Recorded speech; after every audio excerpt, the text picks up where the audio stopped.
From Philadelphia, Pennsylvania. I had to run here and celebrate. To New York City.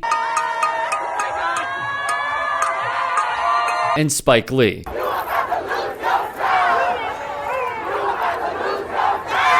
To Washington, D.C.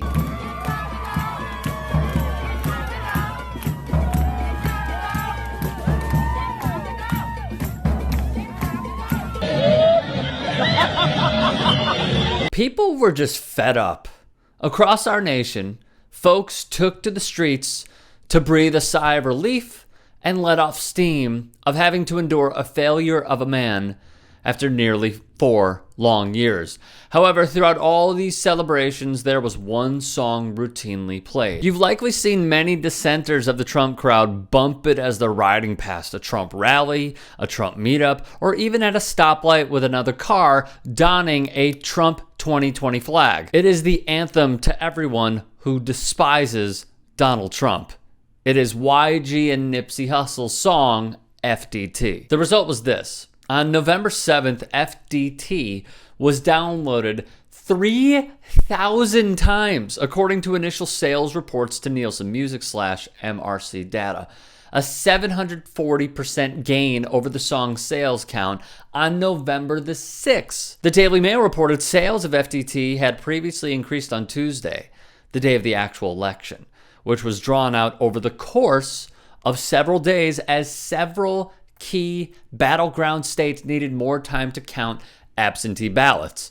Other songs that skyrocketed were Kool and the Gang's Celebration and Mary J. Blige's Work That.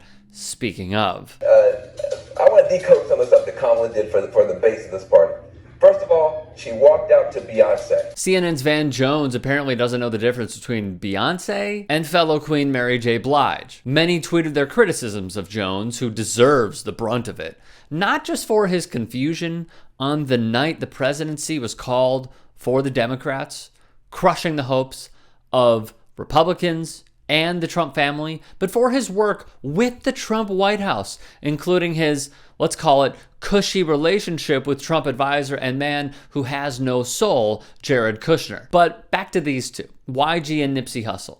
On election day, per LA Magazine, the song was streamed more than 1 million times. Nip even performed it with a picture of Kanye West in the red MAGA hat when he was in DC years ago. Speaking with Billboard in 2016, Hussle said, "Like I said in the song, I thought it was a joke.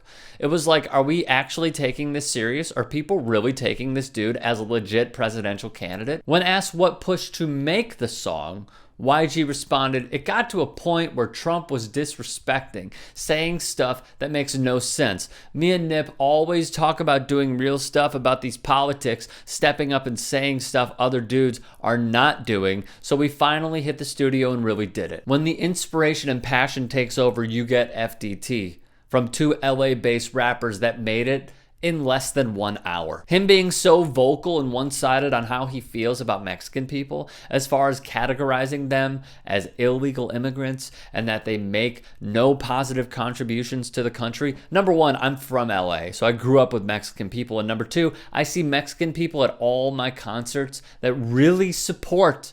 I felt like they needed somebody to ride for them, Hussle said to Billboard.